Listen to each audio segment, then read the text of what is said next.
Lesson 4.5, Solving Polynomial Equations.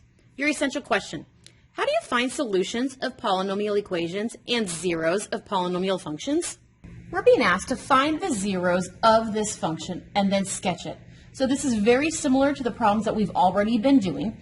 If we're going to find the zeros, we're finding the x-intercepts. And if we need to sketch it, the very first thing that we have to do when sketching is find our end behaviors. So end behaviors are determined by the highest degree and the leading coefficient. My highest degree is a 4. This 4 not only tells us that we have an even degree, this 4 also tells us that we are supposed to have 4 x-intercepts. The leading coefficient is a -2, so our leading coefficient is going to be a negative number. So we are looking for even negative in our 4.1 end behaviors chart. So here's my end behaviors chart. Even negative, my graph is going to look like this. So I know that I'm supposed to be down in both the left and the right. So now I need to find the zeros. So to find the zeros, you need to make the function equal 0. So the function is 0. We need to find the GCF. Is there a GCF that would make this problem easier to factor? So they have no variable in common, but I do see they all have a GCF of a -2. If the leading coefficient is negative, your GCF has to be negative. And then I see I can divide all of these by 2. So if I go ahead and if I factor a -2 out of the entire function, I have x to the 4th minus 8x squared plus 16. Now because my highest exponent is larger than a 2, I know I have to use the area model. So we are going to do the a times c, somebody better add up to b, so we could split this middle so I can then use my area model. 1 times 16, a times c is 16. My b is a -8. I'm looking for two numbers that multiply to give me 16, but when I add them together, I get a -8. I know that a -4 and a -4 multiply together to give me the positive 16. When I add them together, I do get the -8. So if I'm going to rewrite this middle term, I don't have a -8x squareds, I have a -4x squareds, and then another -4x squareds plus 16. Because this exponent, the leading exponent, was higher than 2, I had to split it so that I knew I could use the area model. So here is my area model. Remember, the highest exponent comes in the top left, the smallest exponent goes in the bottom right. The remaining 2 terms go in the remaining 2 boxes. Looking across the top 2, we're looking for a GCF. My GCF is an x squared. Now it's multiplication. X squared times x squared is an x to the 4th. X squared times a -4 is a -4x squared. -4 times -4 is a positive 16. -4 times x squared is a -4x squared. So I just factored it. You can't forget your GCF of a -2. Factor side 1 and factor side 2. Now we're going to continue to solve by factoring. They are twoers that are differences, and I can see that I could actually do the difference of squares with this problem. So we're going to go ahead and do the difference of squares. So the square root of the front is x squared. The square root of the back is a 2. So this could get the difference of squares. So here is his 2 parentheses for the difference of squares. One's plus, one's minus. The square root of x squared was x, so my fronts are x's. The square root of the back was 2, so my backs are 2. I just finished square rooting the first. Now look at the second parenthesis. Well, he's actually the same exact thing. So he can get the same exact parentheses again, x plus 2 and an x minus 2. So both of them were difference of squares. Look to see, can you factor them any further? So this is not a difference, so he's factored. He is a difference, I cannot square root 2, so he's fully factored. He's not a difference, he's fully factored. He is a difference, I cannot square root 2, so he's fully factored. So we're done factoring.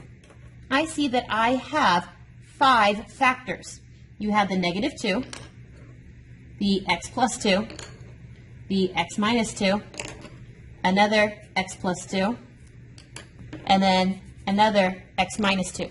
I see 5 factors. All 5 factors need to be equal to the 0. So either 0 is a -2, the x plus 2 is a 0, the x minus 2 is a 0, x plus 2 is a 0, or the x minus 2 is a 0. There is no variable in this problem. 0 will never equal negative 2. So this factor does not give us a 0, does not give us a solution. Solve for x on the remaining problems. You will see that we have two repeats. Negative 2 repeats twice, and a positive 2 repeats twice. That means that all of our x-intercepts are touch and run x-intercepts at 2's and negative 2's. So let's go ahead and draw our xy axis. We're going to draw it kind of in the middle. I need to have 2's and negative 2's. So we're going to skip count and scale to look like this. So I need negative 2. It's supposed to hit and run there. And I need a positive 2. It's supposed to hit and run here. According to our end behaviors, I'm supposed to have down on the left and down on the right. I'm not allowed to go through at all. This is a hit and run. This is also a hit and run. Not allowed to go through. So that means I'm going to come over here. I can't go through. I got to turn back away. We got to come to the next one. I can't go through. I got to turn and come back away. So this looks like a M, an upside down W. So our next problem, we're supposed to find the zeros of this function. You cannot find the zeros unless your function equals 0. So we're going to go ahead and make our function equal 0. So we're supposed to find the zeros. They also want us to sketch the graph. So let's go ahead and determine our end behaviors. End behaviors are going to look at this problem, and we got to find the degree and the leading coefficient.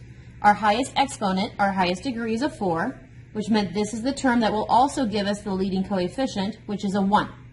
The degree tells us that we are even. It also tells us that we are going to have 4 x-intercepts. The leading coefficient is a positive 1, so this tells us that we are positive. So we need to look at our 4.1 chart to find even positive. Here's our end behaviors chart. We are looking for even positive. So this is what our graph is going to look like. So I'm up on the left and I am up on the right. So to determine where these are supposed to go, we need to find the zeros. We're going to find the zeros by factoring. So the first thing I'm going to look for is a GCF. Is there a GCF that all three of these factors have in common? There is. It is an x squared. So I'm going to go ahead and factor an x squared out of everybody. So I end up having an x squared minus x minus 12 left over. Now I need to factor this 3 term. You factor 3 terms by doing a times c. Somebody better add up to b. A is 1. C is negative 12. 1 times negative 12 is a negative 12. And I'm supposed to add to get me a negative 1. So I'm looking for 2 numbers that multiply to give me a negative 12, but add to give me a negative 1. Negative 4 and a positive 3 multiply together to give me the negative 12. When I add these, I get a negative 1. So my number is negative 4 and 3.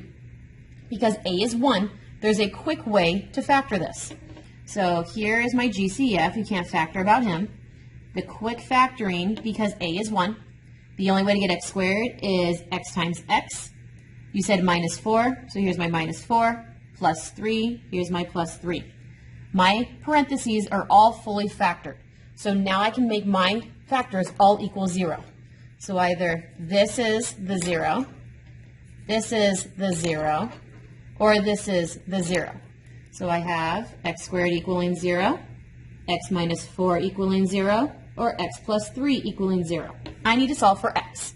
So I'm going to take the square root of both sides. So x equals, when you take the square root, you are going to get the plus or minus of whatever the square root of that number is. So square root of 0 is 0. So I have x equaling the positive 0, or x equaling a negative 0. Those are my 2 answers. Finish simplifying them. Is there such thing as a positive 0? No. So this simplifies down to x equals 0, answer number 1. Is there such thing as a negative 0? No. Simplify it. That simplifies down to x equaling 0. There's answer number 2. You will notice we have a repeat, which means x equaling 0 is a touch and go. Go ahead and solve for the others. If I add 4 to each side, I get x to equal 4. Subtract 3 from each side, I get x to equal negative 3. I am supposed to have 4 x-intercepts. I do. 1, 2, 3, 4. I do have 4 x-intercepts. So let's go ahead and draw me an xy axis. I'm supposed to be at 0. This is a touch and go point. Negative 3. So let's go ahead and scale these.